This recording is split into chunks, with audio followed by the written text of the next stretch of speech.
was talking about wanting to just get out of the reseller rat race. And what that means is that most resellers, we either start from home. So we would start selling items out of our closet, selling the things out of our house that we don't necessarily need or want.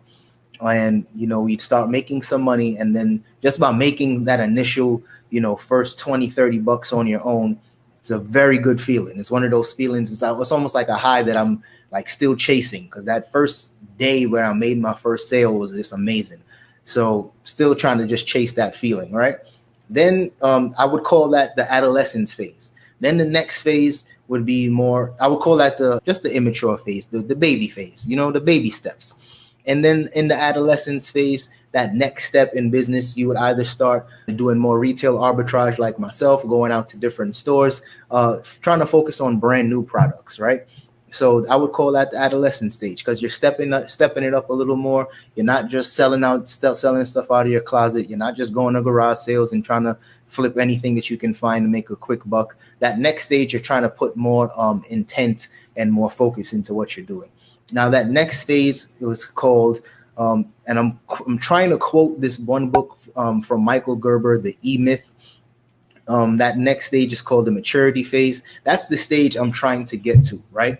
And I realized that within my business and within the state of the world that we're in right now, getting to that next stage is going to be a lot harder than I thought it would be. But at the same time, I'm trying to hone in on these things now. That way, at the top of the new year, I can have just some more perspective and be a few more steps ahead, because I've realized that by just going to these stores every day, going to Ross, going to the Nike outlet, going to, the thrift store, trying to find stuff to flip. That's fun. That is a very fun thing. The thrill of the hunt, the treasure hunt. That's what we all love as, pickers or whatever you want to call us. That's the fun part, right? And that's something I probably will always do. But I feel like the next stage of business where you actually become a business is where and I'm not just saying become a business and form an LLC.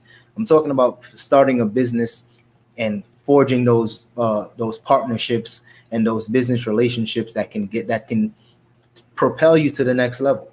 And the next level can literally be either making more money or making your job, your day-to-day job as a reseller, your day-to-day business, making it run smoother. And for me, that's the stage where I'm in now. I tell people all the time, I was even telling my wife, as a reseller, I feel like this is something that anybody could do. Anybody can go to a store, go to a thrift store, buy something low, sell it for more profit. It's the easiest game to play, easiest business to start, in my opinion, and anybody could do it.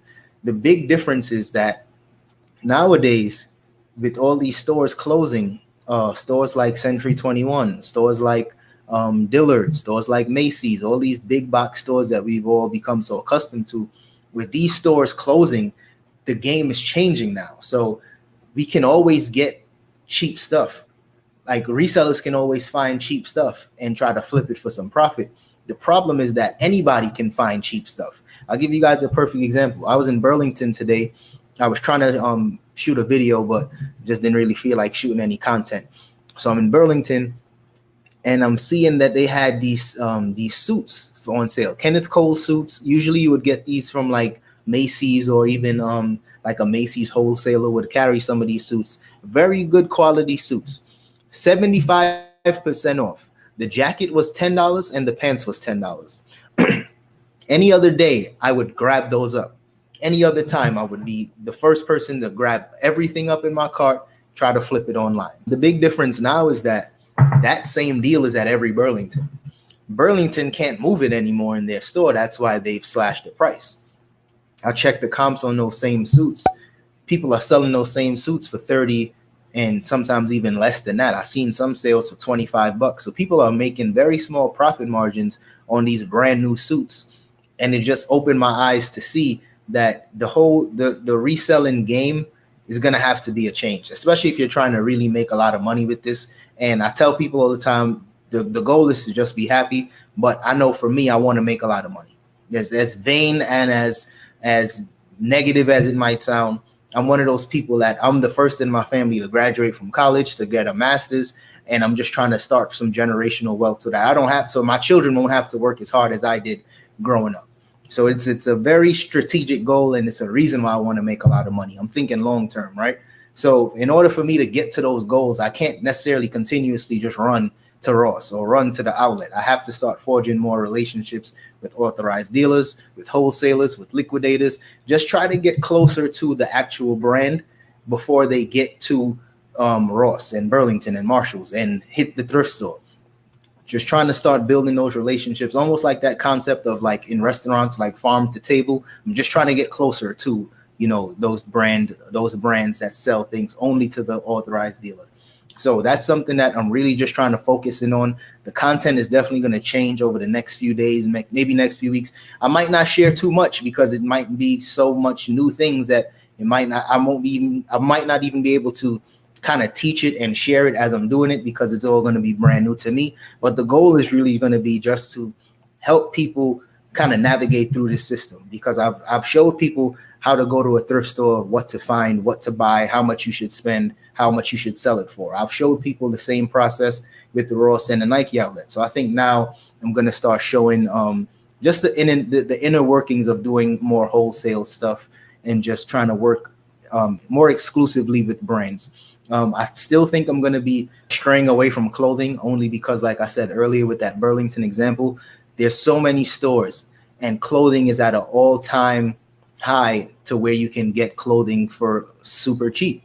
You can go to any store now and get a brand new shirt and a brand new pair of pants, even a pair of shoes, complete outfit, $40, $50.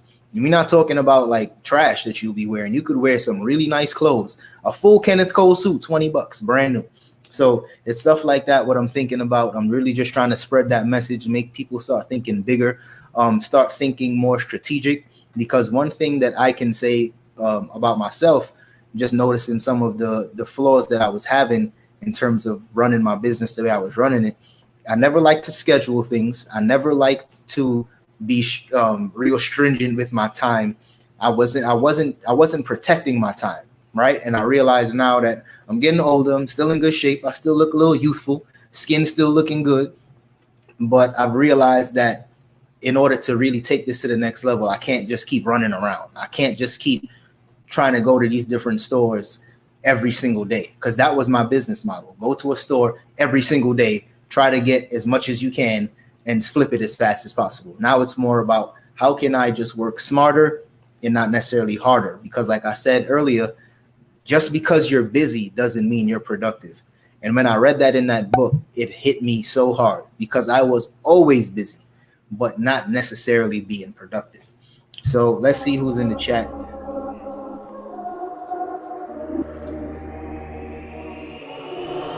For the winner, cause you felt like you was losing, only for the winner. Move just to keep from cooling, like only for the winner, only for the winner, only for the winner. Boy, my heart is cold, and I'm too cool to sweat it. I should've never offered it. I'm tight and now I'm off this shit. You should wanna be a real one. Earn the bases hard, I still won. Tired of